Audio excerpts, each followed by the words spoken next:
इस वीडियो में हम औपचारिक लेखन ability enhancement course Hindi B के इम्पोर्टेंट क्वेश्चंस डिस्कस करेंगे, बल्कि ये कहूँ मोस्ट इम्पोर्टेंट क्वेश्चंस डिस्कस करेंगे। तो सबसे पहले तो औपचारिक लेखन के बारे में थोड़ा सा ओवरव्यू समझ लो। जैसे नाम से ही आपको पता चल रहा है, औपचारिक लेखन का मतलब ये होता है बेसिकली फॉर्मल राइटिंग। तो कोई भी चीज़ आप लिख रहे हो लेटर के रूप में, रिपोर्ट के रूप में, सीवी के रूप में, फॉर्मल वे में उस चीज़ को किस तरीके से लिखा जाता है, या फिर मैं यूँ कहूँ कि ऐसी राइटिंग जो फॉर्मल कैटेगरी के अंदर आती हैं, उसे आपको पढ़ना है इस सब्जेक्ट के अंदर। अब इस सब्जेक्ट की टोटल 2 यूनिट्स हैं। लेसन्स की बात करें, हर यूनिट में मतलब 2 यूनिट हैं, तो एक यूनिट में 5 लेसन्स हैं। तो आप पहले तो ये बात समझ लो बहुत अच्छे से, इस सब्जेक्ट का हर एक यूनिट अपने आप में इम्पोर्टेंट है जी। कुछ ऐसा नहीं कहा जा सकता कि ये वाली यूनिट बहुत इंपॉर्टेंट है, ये वाली नहीं है। जो भी यूनिट आप पूरा करके जाओगे उसका क्वेश्चन एग्जाम में आएगा ही आएगा। इस बात को अपने माइंड में जितना जल्दी बिठा लोगे उतना अच्छा रहेगा। अगर कोई आपको सिर्फ एक पेपर के बेसिस पर ये बता रहा है कि ये इंपॉर्टेंट क्वेश्चन है, तो वो चीज़ गलत है। हर क्वेश्चन, हर यूनिट इसमें इंपॉर्टेंट है। हर यूनिट से क्वेश्चन बनेगा समहाउ। आप चाहो तो पेपर के बाद आजमा कर देख लीजिएगा। अब क्या है जी, इसमें शुरुआत ये होती है कार्यालयी हिंदी से। कार्यालयी हिंदी बेसिकली अगर हम नाम से ही इसको प्रोनाउंस करें कि जो ऑफिसेस वगैरह होते हैं उसके अंदर जो हिंदी बोली जाती है उसको कार्यालयी हिंदी बोलते हैं।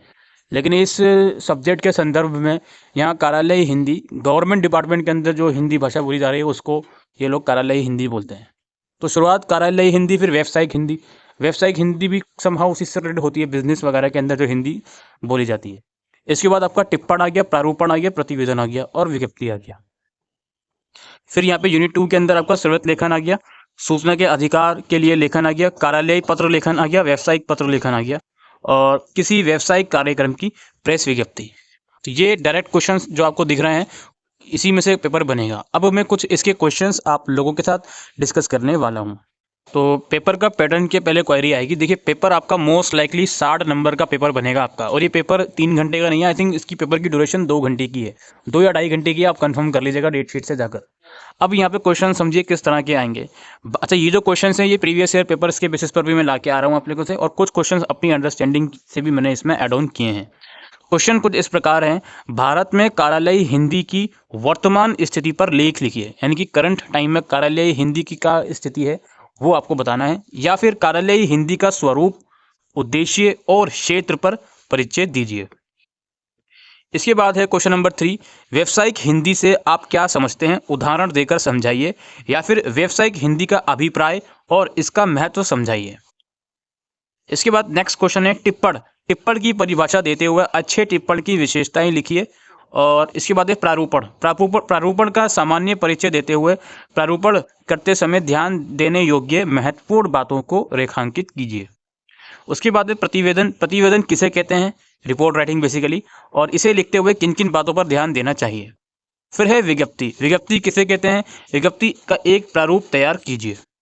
उसके बाद सूचना के अधिकार किसे कहते हैं, इसके महत्व और प्रमुख बिंदुओं पर प्रकाश डालिए। मेरी हिंदी पर मत जाइएगा, मुझे पता है प्रमुख कैसे लिखा जाता है या फिर प्रकाश कैसे लिखा जाता है, बट मेरा कीबोर्ड मोबाइल फ़ोन का उतना यूजफुल वर्क नहीं कर रहा। इसके बाद है क्वेश्चन नंबर 10, श्रुत लेखन क्या है, इसका महत्व बताइए। और श्रुत लेखन के कुछ प्रैक्टिकल क्वेश्चंस भी आएंगे जो अभी थोड़ी देर में बताने वाला हूँ। प्रैक्टिकल क्वेश्चन किस बेसिस पर वो अभी पता लग जाएगा आपको। इसके बाद क्या है, प्रेस विज्ञप्ति के प्रैक्टिकल क्वेश्चन। जैसे फॉर एग्जांपल, दिल्ली में हुई मैराथन के लिए प्रेस विज्ञप्ति तैयार कीजिए। या फिर सूरजकुंड मेला इस बार उत्तरांचल राज्य पर आधारित है, इस पर एक प्रेस विज्ञप्ति तैयार कीजिए। इस तरह के क्वेश्चन भी आएंगे। उसके अलावा पत्र लेखन, जी हाँ, पत्र लेखन के भी प्रैक्टिकल क्वेश्चंस आएंगे। इसमें कार्यालय पत्र लेखन या व्यावसायिक पत्र लेखन होते हैं, जिसके एग्जांपल आपके सामने है। जैसे अपने क्षेत्र के पेड़ पौधों के हो रहे अनियंत्रण कटाव को रोकने के लिए जिला अधिकारी को एक प्रार्थना पत्र लिखिए। या फिर अपने मोहल्ले में वर्षा के कारण उत्पन्न हुई जल भराव की समस्या की ओर ध्यान आकर्षित करने के लिए नगर पालिका के स्वास्थ्य अधिकारी को पत्र लिखिए। बेसिकली सरकारी लोगों को पत्र लिखना, ये मेन प्रेफरेंस आपका होना चाहिए। और पत्र सिर्फ सरकारी लेवल पर नहीं, ये पत्र बिजनेस के पॉइंट ऑफ व्यू से भी पूछे जा सकते हैं। उसके बाद आपके शॉर्ट नोट्स आ सकते हैं कुछ, जैसे व्यावसायिक हिंदी पत्र के प्रकार, या सामान्य हिंदी, या कार्यालय हिंदी क्या होता है, या राजभाषा क्या होता है, या ऐसा आ सकता है व्यावसायिक हिंदी और कार्यालय हिंदी में अंतर स्पष्ट कीजिए। या फिर ऊपर जो टिप्पण वगैरह मैंने डिफाइन करा है, टिप्पण, प्रारूपण, प्रतिवेदन, इनकी महत्वता पर शॉर्ट नोट लिखिए, या इनकी रूपरेखा के ऊपर शॉर्ट नोट लिखिए। इस तरह के क्वेश्चंस भी बन सकते हैं। अब ये श्रुत लेखन के आप उदाहरण देखिए, इस तरह का इसका फॉर्मेट रहता है। ऊपर आप देख सकते हो, ये नीचे नौकरी के लिए दिए जाने वाले आवेदन पत्र के साथ तालिका रूप में लिखे गए श्रुत का एक नमूना दिया जा रहा है। तो यह आपका बेसिकली बायोडाटा हो गया, रिज्यूमे टाइप जो होता है, आपका बेसिक इन्फॉर्मेशन, फिर आपकी क्वालिफिकेशन के बारे में, फिर आपका एक्सपीरियंस आ गया। ठीक है, ये फॉर्मेट आप देख लीजिएगा और कोशिश कीजिएगा फॉर्मेट देखने के लिए सिर्फ स्टडी मटेरियल पर डिपेंडेंट ना रहो और अलग अलग सोर्सेज से इसका फॉर्मेट देखने की कोशिश कीजिएगा आप लोग। इसको ही श्रुत लेखन बोलते हैं।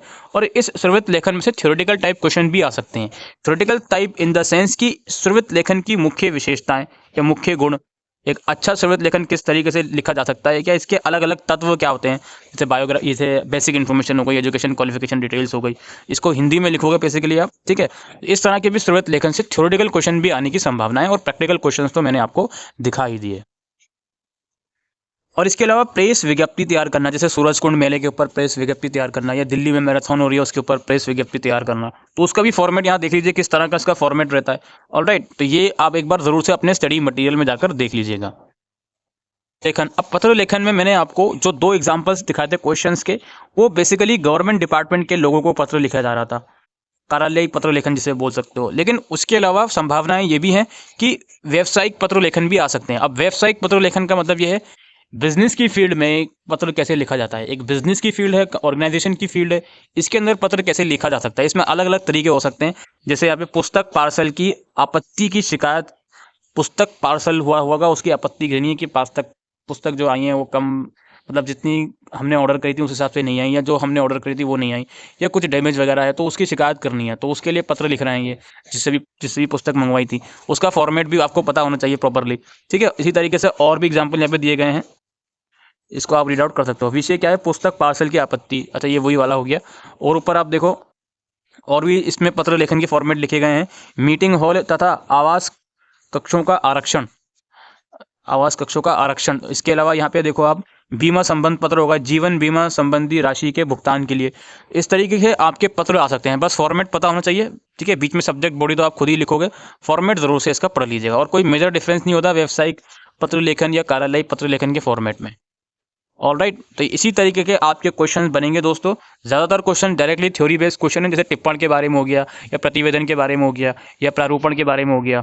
लेकिन कुछ क्वेश्चंस इसमें प्रैक्टिकल भी हैं, जैसे प्रेस विज्ञप्ति तैयार करना, या फिर पत्र लेखन हो गया, या श्रुत लेखन हो गया। ऑलराइट, तो इस तरीके का क्वेश्चंस इस सब्जेक्ट के अंदर बनेंगे, आप लोग देख सकते हो। और अगेन आई विल रिपीट कि जो आपके अलग अलग चैप्टर्स हैं, इसमें हर एक चैप्टर इंपॉर्टेंट है। ये मत समझना कि जो चैप्टर मैं छोड़ दूंगा तो मैं पेपर फिर भी अटेम्प्ट करके आ सकता हूँ। लेकिन हाँ, एक बात और मैं कहना चाहूँगा, आपका जो क्वेश्चन पेपर आएगा उसमें इंटरनल चॉइस भी होगी, तो वो इंटरनल चॉइस का थोड़ा सा बेनिफिट आपको देखने को मिल सकता है कि इंटरनल चॉइस आ गई। इंटरनल चॉइस इस तरीके से होगी, जैसे फॉर एग्जांपल कार्यालय हिंदी और व्यावसायिक हिंदी में इंटरनल चॉइस में क्वेश्चन आएगा।